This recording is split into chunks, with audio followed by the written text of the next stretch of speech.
এতটা মজাদার আর সহজ একটা রেসিপি আপনাদের সাথে শেয়ার করতে আসলাম। খুবই অল্প সময়ে আর অল্প দামে কিন্তু এই রেসিপিটা তৈরি হয়ে যাবে আপনার বাসায়। হ্যালো এভরিওয়ান, আসসালামু আলাইকুম। কেমন আছেন সবাই? সবাইকে আমার আরেকটি নতুন রেসিপিতে স্বাগত।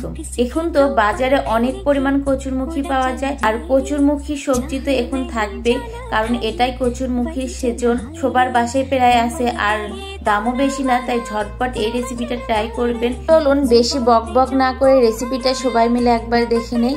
আমি কিন্তু প্রথমে কড়াইয়ে কচুরমুখী আর আলু দিয়েছি। আমি সবজিগুলো একটু মোটা মোটা সাইজ করে কেটে নিয়েছি। আপনারা যে কোনো আকারের সাইজ দিয়ে কেটে নিতে পারেন, কোনো সমস্যা নেই। তারপরে পেঁয়াজ কুচি, পরিমাণ অনুযায়ী কাঁচামরিচ এবং দিয়ে দিচ্ছি স্বাদ অনুযায়ী লবণ, পরিমাণ অনুযায়ী হলুদের গুঁড়া এবং পরিমাণ অনুযায়ী রান্নার তেল। খুবই সিম্পল এবং সাধারণ রান্নার একটা রেসিপি, খেতে কিন্তু খুবই সুস্বাদু হয়, তাই ভাবলাম আপনাদের সাথেও একটু শেয়ার করি। এই যে সবগুলো উপকরণ দেওয়ার পরে আমি ভালোভাবে মেখে নিব। এটা হবে চিংড়ি মাছ দিয়ে আলু আর কচুরমুখীর চটচটি। আপনারা কেউ কি কখনো এভাবে খেয়েছেন? অবশ্যই কমেন্টে জানাবেন। আমার খুবই পছন্দের একটা রেসিপি। এই যে মেখে নেওয়া হয়েছে, এ পর্যায়ে আমি এখানে দিয়ে দেব সেই চিংড়ি মাছগুলো। চিংড়ি মাছগুলো অনেক টাটকা ছিল, দেখতেই পাচ্ছেন। এটা কিন্তু বেশি ছোট না, একটু মাঝারি সাইজের চিংড়ি মাছ। সবগুলো একে একে দিয়ে আমি আবারও ভালোভাবে নেড়ে চেড়ে মেখে নিব। অবশ্যই চিংড়ি মাছ দেওয়ার আগে সবজিগুলো একটু ভালোভাবে কষিয়ে কিছুক্ষণ মেখে নেবেন, তাহলে রান্নার স্বাদটা আরও বেড়ে যায়। যত মাখিয়ে নিতে পারবেন ততই রান্নার স্বাদটা দ্বিগুণ হয়। চিংড়ি মাছ দেওয়ার পরে আবারও কিছুক্ষণ ভালোভাবে মাখিয়ে নিয়ে তারপরে পরিমাণ মতো পানি অ্যাড করে দিচ্ছি। পানিটা দেওয়ার সময় একটু খেয়াল রাখবেন যাতে পানির পরিমাণটা বেশি না হয়।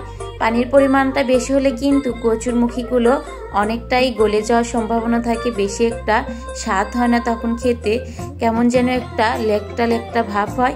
তাই পানির পরিমাণটা একটু সাবধানে দেখে দিবেন। এই যে পরিমাণ মতো কিছু পানি দিয়ে দিলাম। এ পর্যায়ে আমি ঢাকনাতে ঢেকে দিব। কিছুক্ষণ হিট দিয়ে নেওয়ার পরে আমি ঢাকনাটা তুলে নিচ্ছি। দেখতেই পাচ্ছেন কতটা লোভনীয় হয়ে এসেছে। এই পর্যায়ে কিন্তু আপনারা একটু ঝাল লবণটা চেক করে নিতে পারেন, অনেক সময় লবণের পরিমাণ কম হতে পারে। এই যে আমি একটু নেড়ে ছেড়ে নিলাম হালকা, আপনারা চাইলে নাও নেড়ে ছেড়ে নিতে পারেন। একটু নেড়ে ছেড়ে নিলাম, তাহলে উপরের সবজিগুলো একটু নিচে যাবে, যেহেতু পানির পরিমাণটা একটু কম দিয়েছি, এর জন্য একটু নেড়ে ছেড়ে নিলাম।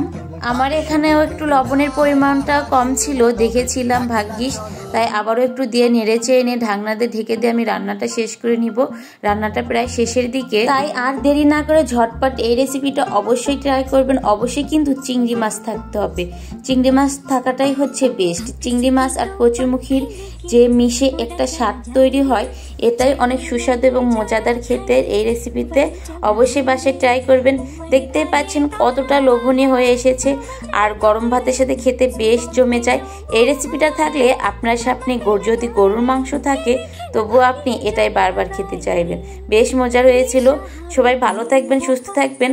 আর আমার ব্লগে সবাইকে স্বাগতম। নতুন হয়ে থাকলে অবশ্যই পেজটি ফলো করে পাশে থাকবেন, আর যে যেখান থেকে আমার ভিডিওটি দেখছেন অবশ্যই কমেন্টে জানাবেন। সবাইকে অসংখ্য অসংখ্য ধন্যবাদ ভিডিওটি দেখে সাথে থাকার জন্য। আল্লাহ হাফেজ।